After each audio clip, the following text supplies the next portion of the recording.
Good evening to both of you. Hope you are having a nice day till now. So today, as you both know, that our session is about pediatric heart conditions. So I would like to start this session by stating some of the really worrying facts. Like, CHT is one of the most common congenital condition that kids face, and Certainly. parents are really, they have a lot of questions regarding the same, and they don't know where to seek the answers. So our aim is to help them get some answers via this very informative sessions and by your expertise. So jumping straight to it, I'll start by, Definitely. yeah. So I'll start by So, asking this being very pediatric basic cardiology, question that, a yeah, cardiac surgeon and a cardiologist, can they look after both pediatric and adult cases, or, do they have to have other specific qualifications for that? Or is there any difference between both pediatric conditions and adult conditions? yeah. So, Suniti, we need to understand that kids are not small adults. Okay, kids are different. Kids are different in terms of their body structure, their body functions. There are needs, there are diseases of Right. treatment of diseases, and time of intervention for the diseases. So, in all fields, they are different from the adults. Okay. Hmm. So, I have done my degree in cardiac surgery that deals both with the adult and pediatric, but that is 20 years back. Going forward, these both fields are different because Right. their respective needs are different. So, Hmm. I think nowadays, going forward, I think the pediatric cardiac surgery, pediatric cardiology is altogether a different field, Yeah. right? Right, Hmm. Gaurav? Yeah. What you have to say about it? Yeah, definitely they both are different. As I have my basic training in pediatrics, I have done my MD in pediatrics. Then after that, I have done pediatric cardiology. So I can't see adults. I don't have any knowledge of adult cardiology because the disease is the spectrum is different. There we have to deal with myocardial infarction. Here we don't see myocardial Hmm. infarction at all. Rarely, maybe in 10 years we see one case. So we don't have any knowledge particularly about adult cardiology.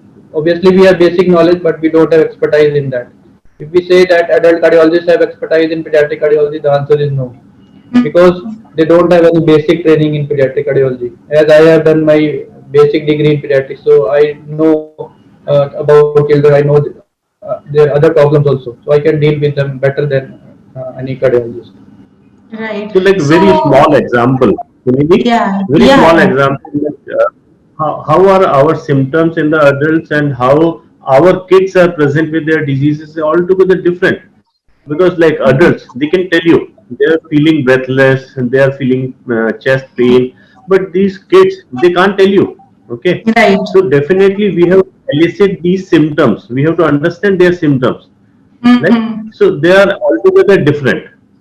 Okay, Right. so definitely kids and adults and their understanding, their treatment is altogether different. Okay. Yeah, so like you said, that a child can't speak about the problems they are facing, even if they will be struggling with something, they can't tell you. So as doctors, you have ways to find out, like they are going through some, or you will have blood test or any other kind of screenings. But as a parent, like Certainly. how can a parent identify that their child is going through something related to their heart, or something is wrong, they should visit a doctor now? Yeah.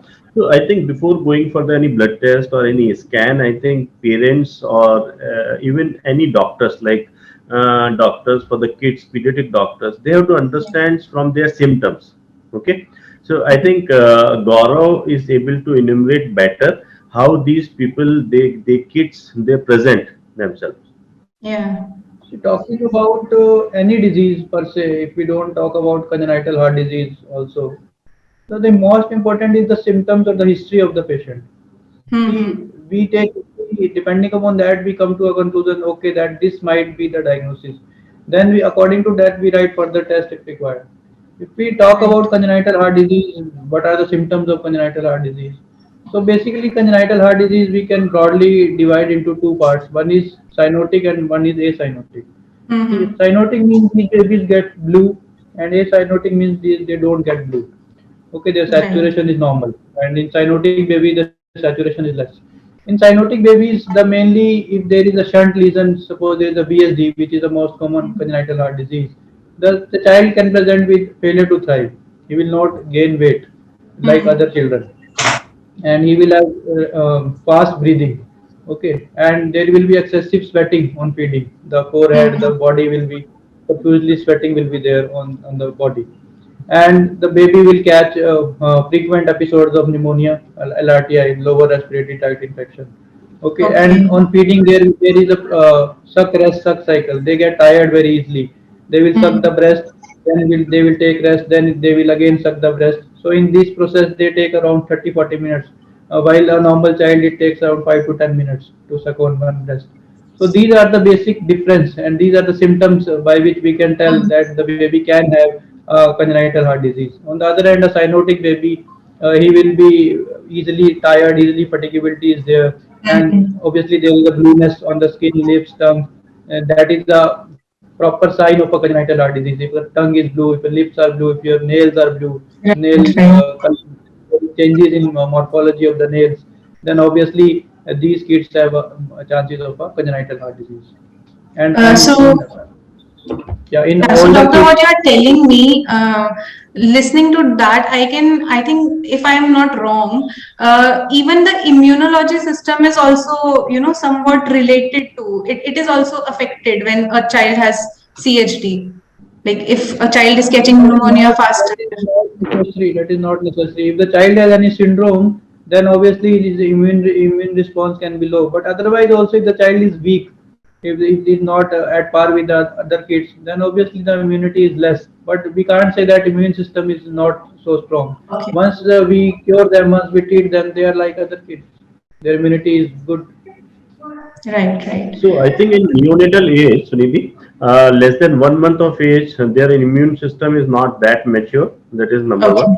Number Mhm. two, if even is left to right, so I have seen in my practices basically these are the child they tend to fail to thrive.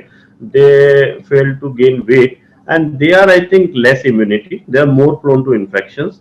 And Okay. otherwise, I think with patients with some genetic syndrome, as he already mentioned, Mhm. these may have some immunological problem. Otherwise, these kids are almost normal. They Yeah, are and we always will there. be That's having a lot more sessions with you ahead, so that our certainly. audience will know and they'll stay tuned with us for more information like this. Thank you for joining Right, us. Suniti.